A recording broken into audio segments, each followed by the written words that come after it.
ანა, მართალია თუ არა რომ შენ მთელი შენი ოჯახი ყავს შენს რელსებზე, გულისხმობ ჯანსაღი ცხოვრების წესზე.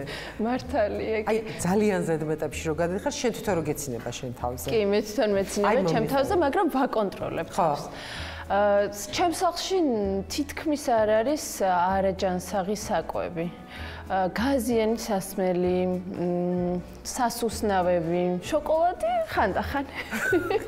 მაგრამ ბავშვები ჭამენ ყველაფერს თუ ისინი არიან სტუმრად ან სხვაგან. ანა, ეს შენ ესეთი იყავი დაბადებიდან თუ აი მე გადაწყვიტე რომ ცხოვრობ ჯანსაღად? მე გადაწყვიტე, ესეც ეტაპობრივად შეიცვალა. შენ რო გქონდეს შესაძლებლობა იჯდებოდი სახლში? ხანდახან ფიქრობ, რომ ძალიან მენატრება სახლი და სახლში ჯდობა, მაგრამ მუდმივად არა. შეიძლება უბრალოდ დასვენება, მენატრება, აი 2-3 თვე ვიჯდებოდი სახლში. თუ შეიძლება ესე გულახდილად რომ მიპასუხო, შენ რატომ მუშაობ? შენ გჭირდება ეს თანხა? თუ იმიტომ რომ შენ არ დაჯდე სახლში როგორც მიღებული? პირველ რიგში მჭირდება თანხა. თუმცა მგონია რომ ამ რამდენიმე თვის დასვენების შემდეგ მე მაინც მომინდება რომ ვიყო აქტიური. თავი რო დავანებოთ მატერიალურ მხარეს. ხო, რას ნიშნავს შენთვის ძლიერი ქალი? ძლიერი ქალი ნიშნავს ჩემთვის ქალს, რომელსაც შეუძლია შეინარჩუნოს წონასწორობა და მის გარშემო მყოფებსაც ეს ყველაფერი გადასდოს, ანუ ემოციურად გაწონასწორებული, რომელიც უმკლავდება ყველა სირთულეს. რა არის შენთვის სიყვარული? სიყვარული არის ურთიერთპატივისცემა, კიდევ ვნება. ის რო შეინარჩუნო რამე ჭირდება მას ესეთი? რა თქმა უნდა ჭირდება, კი. რაღაცა განახლება ჭირდება, როგორც ყველაფერს ჭირდება, განვითარება, სიყვარულსაც ჭირდება. ყოველთვის ერთ ეტაპზე ვერ იქნება. სხვა არის დასაწყისში, სხვანაირი ხდება წლების შემდეგ. არა ცუდი, არამედ უბრალოდ სხვანაირი და მუდმივად ჭირდება ხელშეწყობა, რომ იყოს და უბრალოდ არ გაქრეს. იყურები სარკეში და ხედავ რას? ანას. როგორი წარმოგიდგენი შენ თავი სიბერეში? ძალიან გაპრანჭული, გამხდარი ბებოები რო არიან, ფერადი თმით, ბევრი აქსესუარით, ველოსიპედზე გადამჯდარები ფოტოებში. მინდა რომ ესეთი ვიყო. მე მგონი იქნები. იმედი მაქვს. აქტიური, რასთვარი აქტიური. კარგი, ბოლო კითხვა, რომელიც ნიკოლასგან არის კითხვა და არ ვიცი, რაღაც ტესტივით გამოდის, ოღონდ ვისი კითხვა უნდა, არ ვიცი. როდესაც მიდიხარ საყიდლებზე, კალათას იღებ თუ ჩანთას? კალათს. ანა, ძალიან დიდი მადლობა და მე მიხარია რომ შენ ეკა ხოფერიასგან გექნება პორტრეტი მარინა კანისგან და გიორგი მამასახლისისგან პონტევეკიოსთან ერთად. მე ძალიან მიხარია, დიდი მადლობა თქვენ.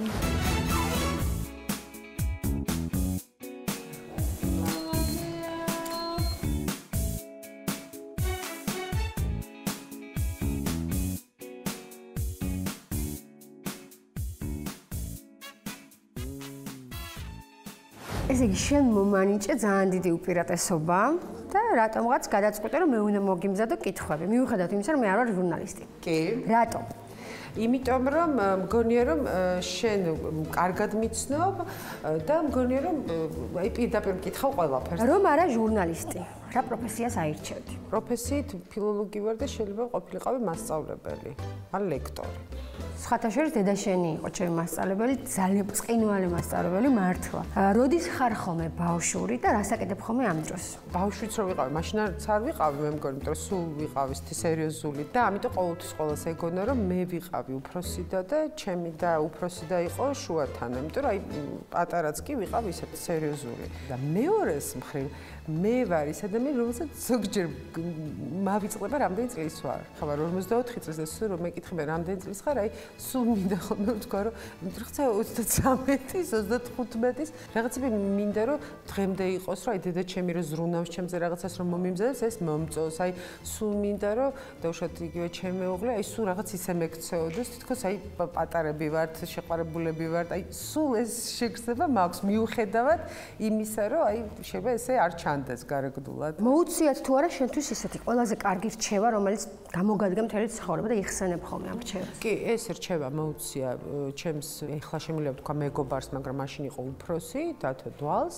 წინ იყურე უკან მოიხედები. აი მე ჩემი კოლეგების გადაცემებსაც კი ვუყურებ მხოლოდ ანონსებით. ხო. იმიტომ კი რომ პატივს არ ვცემ მათთან არ მაინც, იმიტომ რომ აი უნებლიე გავლენა არ მოახდინოს, უნებლიე და არ გამომივიდეს მიბაძვა, იმიტომ რომ ეხლა რომ უყურებ შეიძლება რაღაცაში მიბაძო.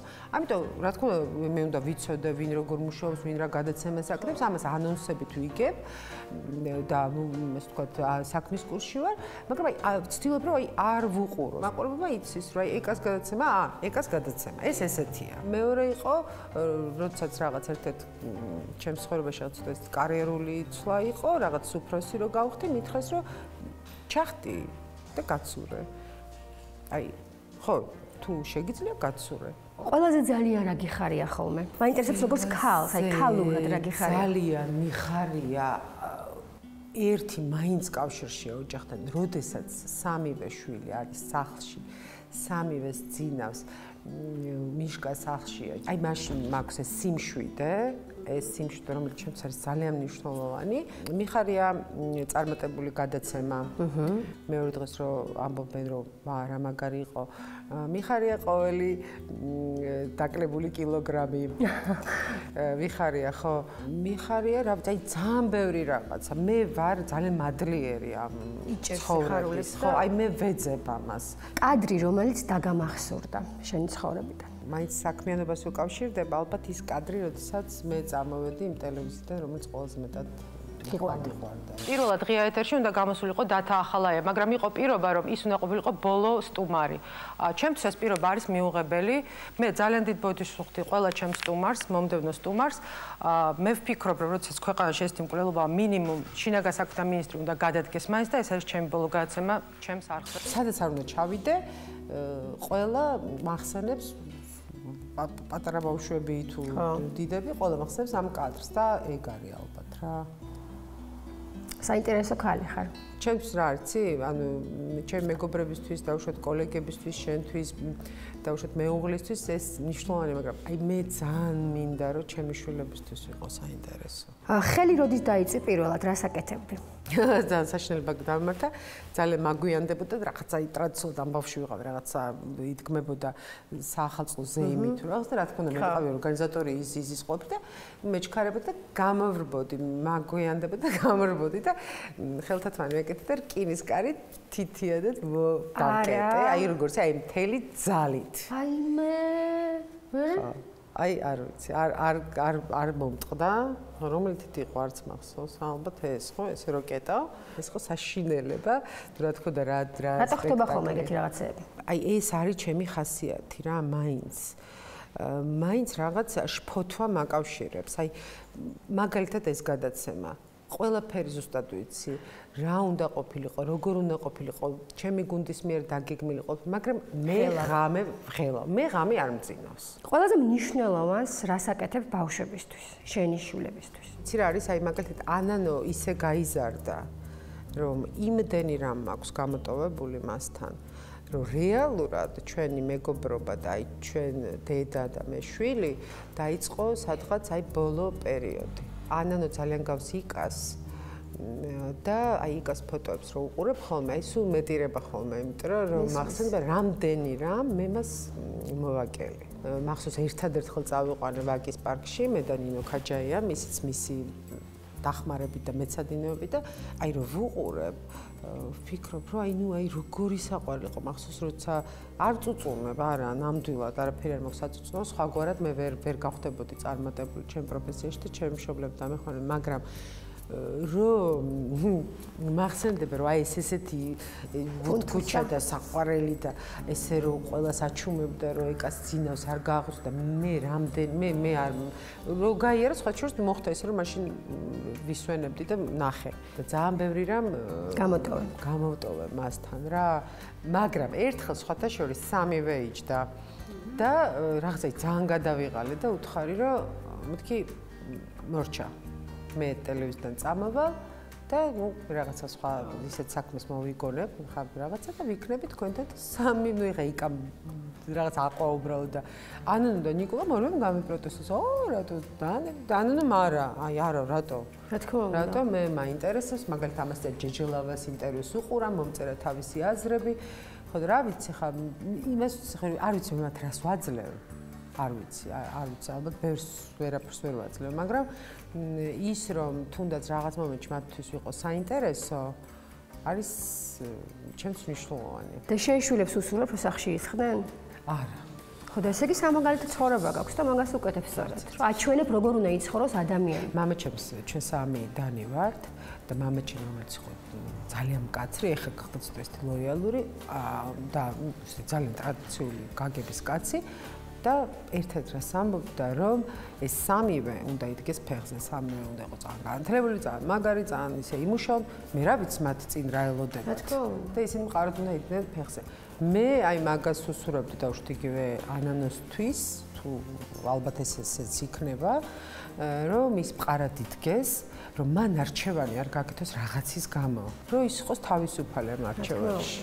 ბოლოს როდის იტირე და რატო? ძალიან ბევრჯერ მიტირია. ხო, ძალიან გულჩვილი ვარ. მულტფილმი, კინო,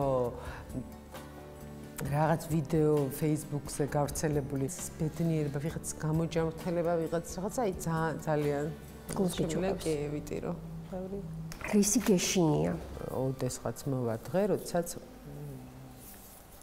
ჩემს გვერდით არ იქნებიან ჩემი საყვარელი ადამიანები. ამის სამაშინია. You who won't admit you love me, and so how am I ever to know? You always tell me, perhaps. ეხლა არის 9:10 წუთი და ჩვენ უკვე ხოიცავს დიდი ხანია. ნიკოლას და იკას უთხარი, რომ ჩემი სამსახურიდან მოვიდნენ, იმიტომ რომ შეგვამოწმონ ვინ უფრო სწრაფად დგება.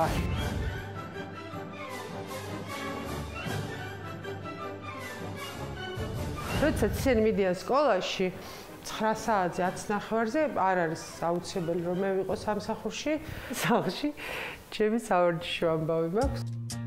კამერის წინ არ ჩხუბ, ვითომ საერთოდ არ ჩხუბობ და რას დროს. ვარჩა. მალე. და შენჩო ხედა ნიკოლა. მიდი ჩაიცვი იკა. წავედი, დავაგვიანი. თავი ჩავედით. აბა რომელია უფრო ყოჩაღი, ხა თქვენი კლასელები გაიგებენ ხა. ნიკოლა მიდი, დავაი, პაკა. ასეთი იყო ჩემი დილა.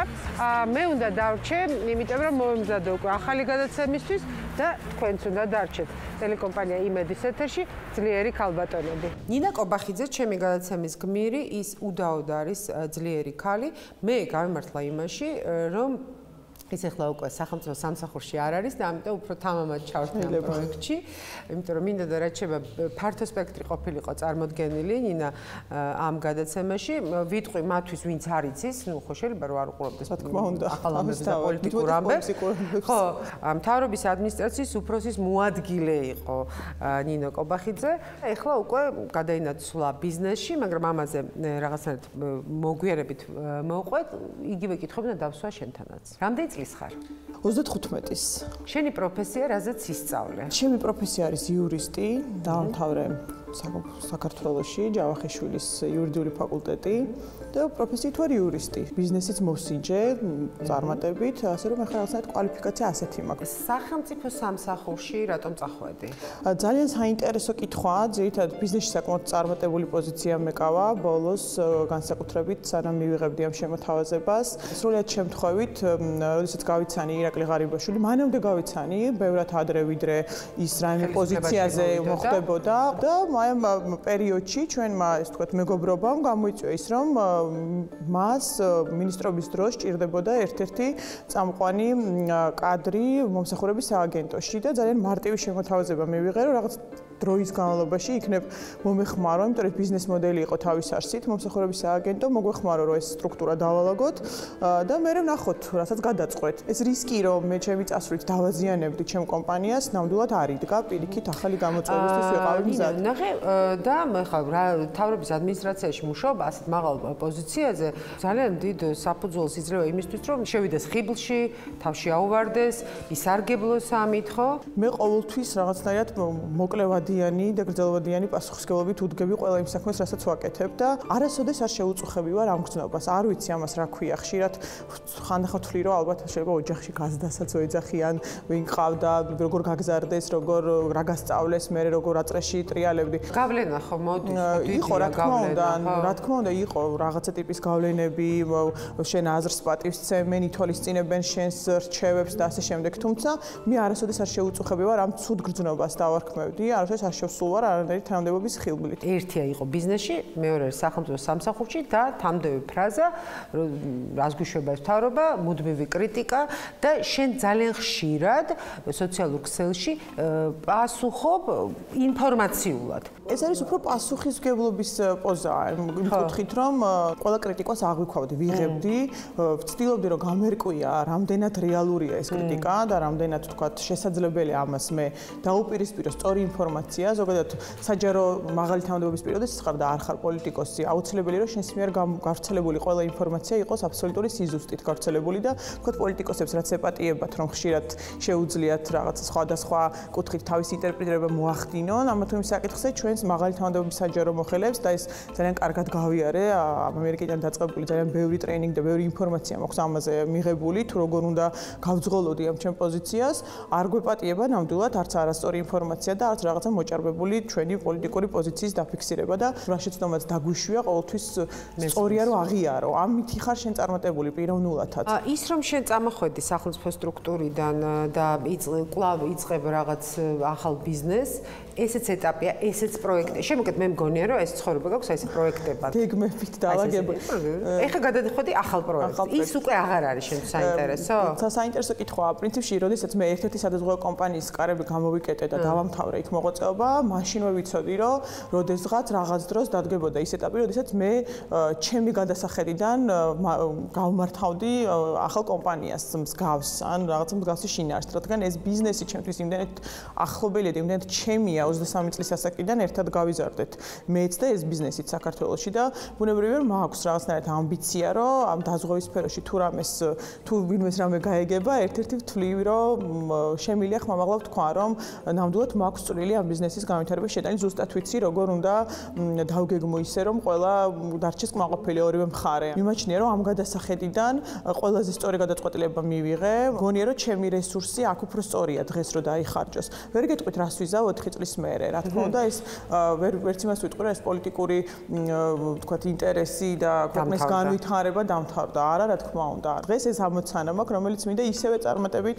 დავასრულო როგორც სხვა მანამდე ჩემ რაც მქონდა გამოწვევები და კარგი ხა შემიშვი სახლში ორი შვილის დედა ოჯახი ყავს ახერხებ ყველაზე რთული პერიოდი გამოვიარე ჩემი გადასახედიდან როდესაც ჩემი უმცროსი შვილი დაიბადა ზუსტად მაგ პერიოდში მომიწია ეს პოლიტიკოს თქვათ საჯარო სექტორში გადასვლა და პრაქტიკულად 1 წელი ან წელიწად ნახევარი ნამდვილად გამოვტოვე მისი გაზრდის და იყო რთული რა თქმა უნდა საუკეთესო მომენტები გავუშვი მეც და იმანაც კი შინაგანად მაქვს ეს ღელვა რომ ქეთოს შემთხვევაშიც უფრო მეტი ყურადღება შეიძლება დავუთმო და უფრო მეტად ესე ვთქვათ გადავანაწილო ეს რაღაც მაგრამ ხანდახან ხუმრობ ხოლმე რომ აი მთელი დღეები როდესაც ვარ მათთან ერთად უფრო მეტად ვიღლები ვიდრე მაგალითად 20 შეხვედრა როდესაც მაქვს იგივე მთავრობის კანცელარიაში ან ბიზნესში ანუ ეს რაღაცა სხვადასხვა ტიპის სამუშაოა რა თქმა უნდა მაწუხებს თუმცა ალბათ ამ სიტუაციაში არჩევანის საშუალება არ გეძლევა როდესაც გაქვს ორი ესეთი გამოწვევა იმიტომ რომ მათზეც მზრუნველობის რაღაცა დიდი პროცენტი მოდის ამ ჩემს საჯარო თუ კერძო საქმიანობაში რაღაცა თვლი რომ ამ ჩემი საქმიანობითაც მათ მომავლისთვის რაღაცას კარგს ვაკეთებ არა მარტო მათ ხო ვიმართლებთ ამით ამით თავს. შეიძლება ცოტა ეგოისტებიც ხო ვართ რაღაცნაირად და ვიმართლებთ, მაგრამ ნუ სხვა გამოსავალი არ არის ამ სიტუაციაში. იჯდებოდი სახლში? ვერ ვიჯდებოდი სახლში, ჩემი პიროვნული და ენერგეტიკიდან გამომდინარე, იმიტომ რომ ხანდახან ეს ენერგია თვითონაც მღლის, არა მარტო გაშევამყოფებს. პირველ კურსზე ვიყავი ალბათ, როდესაც დავიწყე მუშაობა. იმის მერე არც ერთი დღე ჩემ ცხოვრებაში არ ყოფილა, რომ დილით სამსახურში არ მივსულიყავი და ვთქვათ არ მემუშავა. ამიტომ უკვე ჩემთვის ვერ ხვდები როგორია ისეთი ცხოვრება, სადაც არ არის სამსახური და ძალიან ბევრი საქმე. მეზარება. არა. არასოდეს. კარგი, აქ ხო აქვს მნიშვნელობა როგორი არის მეუღლე? რა თქმა უნდა, აქვს მნიშვნელობა და თუ რამეში გავიმართლა ცხოვრებაში, ვამბობ, რომ ერთ-ერთი გამართლება არის იმაში, ის ამას მშვიდად ხვდება. ცდილობს, რომ ყველანაირად ხელი შემიწყოს ამ პროცესში, რომ ხედავს რა ხელა მნიშვნელობა აქვს ჩემთვის იმ პატარ-პატარა თუ დიდ წარმატებებს, რომელსაც დაგეგმილად ვაღწევ და ყველანაირად ცდილობს, რომ ხელი შემიწყოს. დაგითვლია დღეში რამდენი საათი ხარ ბავშვებთან? საღამოობით ვცდილობ ვიყო, ანუ მეტნაკლებად ეხა განსაკუთრებით, იმიტომ რომ 9 საათის შემდეგ, ნუ მაინც 8 საათიდან ნუ კვირა დღე როგორც წესი, უკვე ბოლო რამოდენიმე ბოლო წელიწად ნახევარია კვირა დღე ვართ ერთად მთელი ოჯახი და ნუ შაბათ საღამოსაც ესე რაღაცნაირად ვახერხებ. ჩვენი დილა იწყება როგორც წესი 8:30-დან, როდესაც ვიყავი საჯარო სამსახურში, ჩვენ გადმოვიტანეთ მაშინ და სამსახურები 10 საათზე იწყებოდა და დავიწყეთ 9-ზე და ნუ 9-ზე ვიყავი, ცოტა უფრო ადრე, და როდესაც ამ განცხადებას აკეთებ, შენ პირველი უნდა იყო. დღე იმდენად მოკლია, ესე ვთქვათ, რაღაცნაირად არ ყოფნის და გვიან ნომამდე დარჩენას და მუშაობას ყოველთვის მერჩევნია დილით ადრე ადგომა და სამსახურში მისვლა. მოდი ჩაი დავისხათ. და ჯეკი, კვირა დღეს არის ის დილა და ის დღე ზოგადად, როცა მე ვარ ხოლმე ბავშვებთან. ძალიან ცხელია? ხალი მოვიტანო? აი რა თქონდა წყალია, კეთილ. დაიწყო პირიბა. წყალი მოვიტანე. მოდი გავხსნა. არა, ეგრე არა, მოიღე და ჩაუყარე.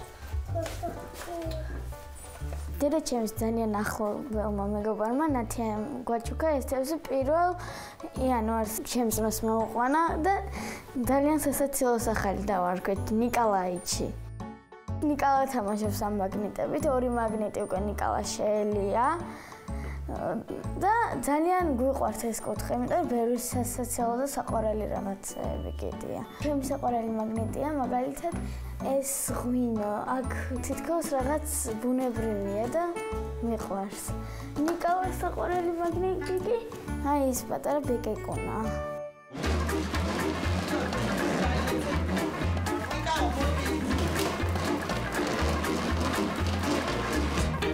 ნიკოლა, ნახე ზემოთ რა ვიყავ. უნდა შეაყანოს და მანახი აბა ეხა შენი ისა რა გვაქვს აქ? შენი საყვარელი რვაფეხები სად არიან? მოდი ვნახოთ. ეს პეპელა. ბევრი კარგი მომენტებისგან შედგება ჩემი ცხოვრება და ამიტომ ვცდილობ რომ ყველგან მაქსიმალური სიამოვნება მივიღო იმ საქმისგან, რასაც ვაკეთებ და განსაკუთრებით რა თქმა უნდა ოჯახთან ყოფნის დროს. მე მგონი რომ ეს არის ყველაზე დიდი ვეფხვი. არა, კვამლისფერი ჯიქი ყოფილა, ნახე. შუა კვირაში და სამსახურშია ხოლმე და საღამოსკენ მაინც ვახერხებთ ხოლმე და ცოტა სანამ დავიძინებს ხოლმე, ცოტა ხანი ერთად ვართ ხოლმე. სკოლაში რაც მოხდა ხოლმე, თითქმის სულ ვუყვები ხოლმე, მაგრამ დიდად კონტროლით შემოვიფარგლები. დავალებებს ვერ. იმეცადინე, დაწერე, არ დაწერე, ცხოვრობთ ესე რომ ყოველდღე დავუჯდე ფიზიკურად. ძალიან მიყვარს ის დღეები, როცა დედა სახლშია ხოლმე და ჩვენთან ერთად ატარებს დროს. ვინ არის ძლიერი ქალი? აი რომ შენ რო დაგისვენ კითხვა, აი როგორია ძლიერი? ზოგადად ხო, ეს საინტერესო კითხვა, მე ვფიქრობ, რომ ალბათ ძლიერი ქალი, ძლიერი ადამიანი ჩემთვის ერთი და იგივე კონტექსტია. ანუ კაციც შეიძლება ზუსტად ისევე იყოს ძლიერი ან სუსტი, როგორც ქალი. ამიტომ ამაში ცოტა სხვანაირი აღქმა მაქვს. კარგი, როგორ იქნება, როდესაც დაბერდები, როგორ გონია? მე მგონი, რომ ცოტა ისეთი ვიქნები, ზედმეტად მოჭარბებული ენერგიით ისევ და ასე მინდა რომ დავბერდე და რაღაცნაირად ისევ სამსახურში წარმომიდგენია ბოლომდე, ბოლო წუთამდე ჩემი თავი რაღაცა საკითხებში, რაღაც პროექტებში და ასე შემდეგ და მინდა რომ ვიყო რაღაცა ყოველთვის სასურველი ადამიანი. რა არჩევას მისცემ შენს გოგოს? მე მესმის რომ შენ არ ყოფ და ძლიერი განძლიერი ადამიანი მესმის, მაგრამ აი რას ურჩევ? მე ვფიქრობ რომ მაქსიმალური მიიღოს ადამიანებისგან, ანუ მაქსიმალური ცოდნა, გამოცდილება, მაქსიმალურად პოზიტივი უნდა ეძებოს ადამიანებში, იმიტომ რომ ნეგატივის დიდი მოჭარბებული მოცულობა იმდენად არის დღეს, რომ თუ შენ თვითონ არ ისწავლე ამ პოზიტივის და რაც შეიძლება ნაკლები ადამიანი დაკარგოს ცხოვრების გზაზე, ალბათ ეს იქნება ყველაზე კარგი რჩევა, რასაც კარგი, ბოლო არის ნიკოლას კითხვა. როდესაც მიდიხარ საყიდლებზე, კალათას იღებ თუ ჩანთას? კალათას. რა საინტერესო რატო აინტერესებს? კაცმა არის. ძალიან დიდი მადლობა. შენ ხარ ამ პროექტის მონაწილე და შენ პონტევეკიოსგან და ეკახოფერეს თოქ-შოუსგან მარინა კარის პორტრეტი დაგრჩება საჩუქრად.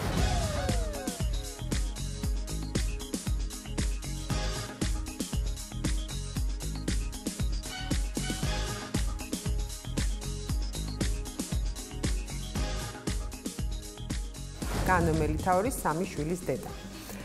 რამდენი წლის ხარ, განო? ჯერ კიდე 29-ის.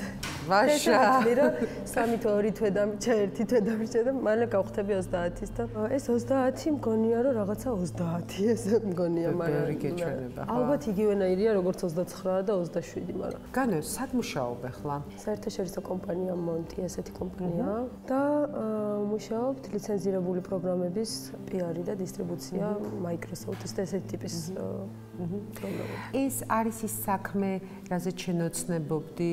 ეს არის საქმე, რომელიც შენ გჭირდება პოზიციის გამო? იცი როგორ არის საქმე? პრინციპში ხა ჩემთან უფრო მეორე სამსახურია, რომ გადაცემა რომ იმყავს თქო შუადღე კავკასიაზე და იქ ჩემ ჭიას ვახარებ პატარა წვეთ, მაგრამ ეს არის ჩემი პროფესია. ესე ნაბიჯ მივდივარ წინთან MBA-ს ვასრულებ და ამას ეხმიანება. შენ იძულებული ხარ რომ იმუშაო, ხო?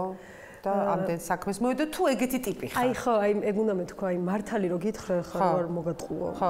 ბავშვობიდან მიყვარს რომ მქონდეს ჩემი რაღაც საქმე, რაღაც ვაკეთო. ჩემი თავი ვერ წარმომიდგენია რომ ახლა დილიდან ღამემდე სახლში მჭდარიყავი, ვერ ძალიან ბევრი ფული რო გქონდეს. აი ძალიან ბევრი ფული რო გქონდეს ხარა სახლში.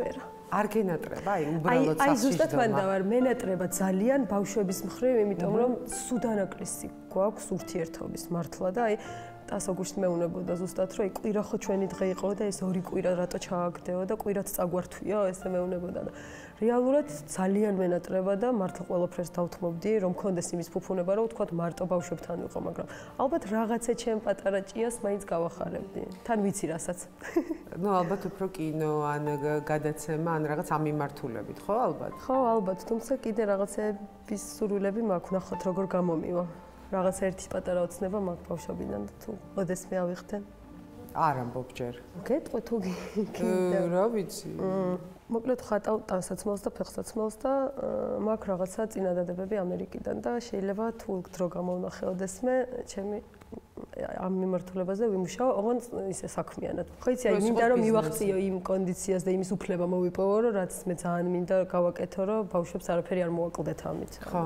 შენი ჩვეულებრივი ერთი დღე რომელ საათზე იწყება? დილის 7 საათზე. მობრძანდით. შემობრძანდით და ასკარი დაკეტედე. ჩვენ დღეს გვაქვს თარაშის დაბადების დღე. უნდა მოვასწროთ, რომ ბაღში წავიდეთ, მიუტანოთ ტორტი. ასამ ჩამოწერა სია სტუმრების, საჭმლის რა უნდა გაკეთდეს, აქტივობების და მოკლედ ჭკუაზე არ არის, მაგრამ ეხლა ჩვენ უნდა მოვასწროთ სწრაფად, რომ ვისაუზმოთ და წავიდეთ ბაღში. დილა რა თქმა უნდა საკმაოდ რთული პროცესია, იმიტომ რომ ლოლა თავს ყოფს ხოლმე დაახლოებით 7 საათისთვის. და ტასოსაც აღვიძებს და ესე მომთაბარეთ მოდიან, მაგრამ ძირითადად 4-ვე, 3-ვე ჩემთან წევს და წარმოგიდგენი ალბათ რა ხდება. გიკეთებდი. ლოლიტა ძალიან საყვარელია და რო დგება წინასწარ მეუნება ხოლმე რა რა ვითომ არ გავაღვიძო და არ ვეჭხუბოდა. მე რა გამოვდივართ მე და ლოლიტა დილით, ამას ჩავაცმევ, რაღაც გამოუცხვი. აბა ვინ უფრო დის გააღებს? 2 1 თარაშვა. არა, ჩვენ. მე რა გამორბის თარაში, ვაცმევთ თარაშს. ასო პრინციპში უფრო ჩემების პრეროგატივა გახდა, იმიტომ რომ მეორე სმენაა და ცოტა გვიანი ღვიძებს, გვიანობამდე მეც უწევს ხოლმე მეცადინეობან რაღაც და ამიტომ დილით ადრე ვერ დგება ესე ჩვენთან ერთად. ბიჭიც ჭამს, თარაშიც ჭამს, აბა ვინ მოასწრებს? ხო და შესაბამისად ეს ცოტა რთული პროცესია, იმიტომ რომ მე ზუსტად 10 საათზე უნდა ვიყო სამსახურში. მე მივდივართ ბაღში და თარაშიც მე ხა ისწავლა მარტო შესვლა და მე ვუჩერებ ბაღთან და მიგზავნის ესა კოცნას კივეებიდან და ადის ბაღში. მე მივდივარ სამსახურში. ეს გილოს მე გავუკარი. დღეს რო გავიხურე შევაზო ძალიან მოეწონა. ფეხბურთი გვიყვარს ორივეს. კიდე წიგნის კითხვა. ვოლი. ეთილი რობოტია? კი. გიხარია დღეს დაბადების დღე რო გაქვს? კი. ჰა? კი. მოვედით თარაშის ბაღში და როგორც გქონდა ჩაფიქრებული, მოუტანეთ ტორტი, უნდა შეუტანოთ, უმღეროთ და დავტოვოთ ბაღში, იმიტომ რომ რეგლამენტი ესე მოითხოვს.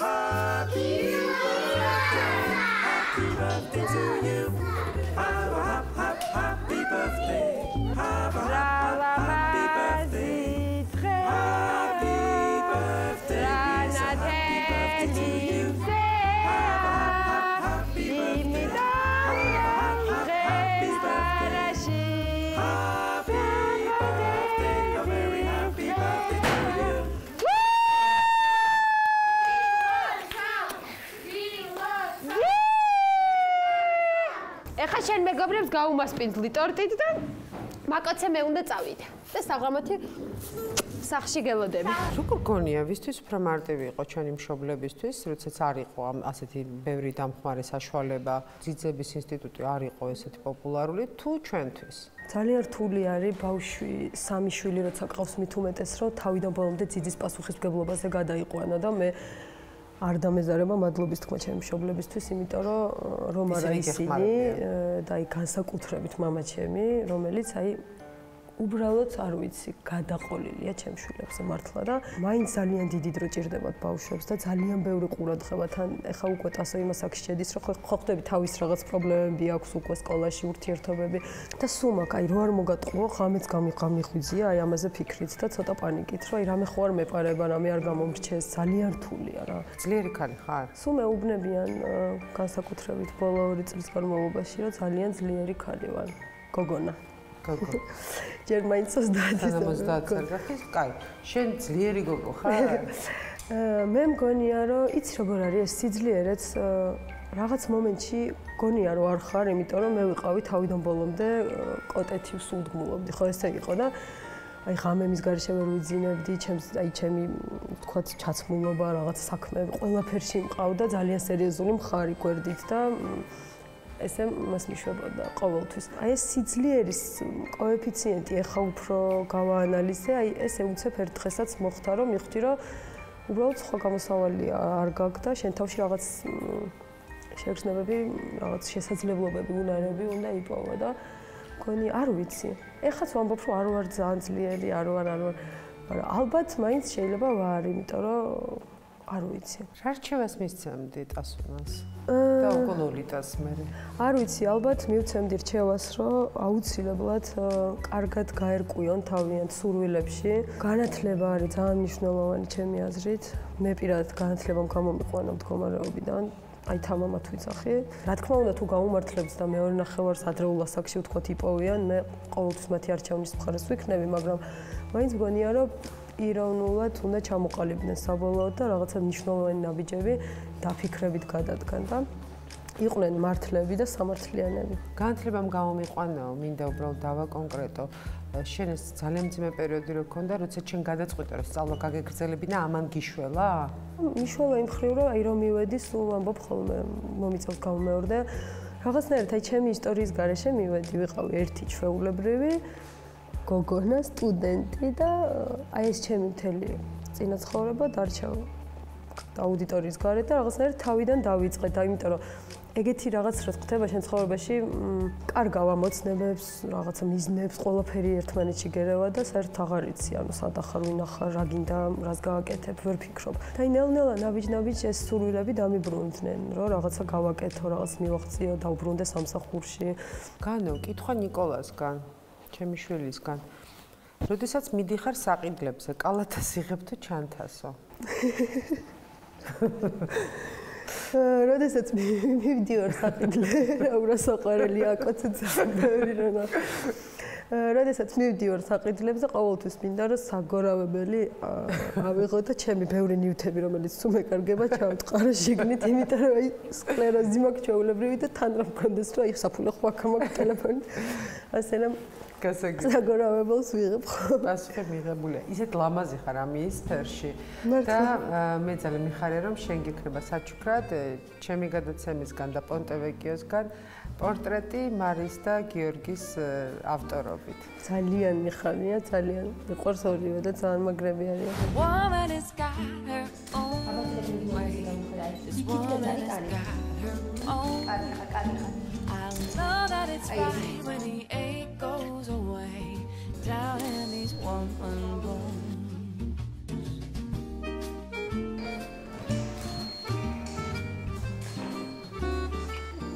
ნინა პერტენავა, პონტევეკიოს წარმომადგენელი. სხვა შორის მე ვიყავი ფლორენციაში და მქონდა ბედნიერება, რომ აი პონტევეკიოს ხიდზე გადამევლო, კი არა და შემესეირნებდა სხვადასხვა ადგილებში და ვიცი რომ ეს არის ადგილი, სადაც მართლა იქნება ეს მოდა. და სწორედ აქედან მოდის ეს სახელწოდება, ხო? კი, ზუსტად ჩვენი წარმომადგენელი დამფუძნებელი სწორედ ფლორენციიდან არის და მას გააჩნია ასევე საიუველირო სახლი, რომელიც პონტევეკიოს ხიდზე მდებარეობს. აი ზუსტად იმ ხარისხს ინარჩუნებენ, რაც მთავარია სამკაულების. ასევე მულტიბრენდულია, რა თქმა უნდა, ჩვენთან, მაგრამ ძირითადი მიმართულება მაინც ფლორენციული არის. პონტევეკიოს სხვა შორის არც ისე დიდი ხანია, რაც გაიხსნა. პოპულარობა მოიპოვა და ნდობაც მოიპოვა, ხო? ქართველი ქალბატონების და აი იცი რა მაინტერესებს როგორ არჩევენ და უშუალოდ რა პრიორიტეტები აქვს? აი რაღაც განსაკუთრებული არის, როდესაც საქართველოზე ვსაუბრობთ?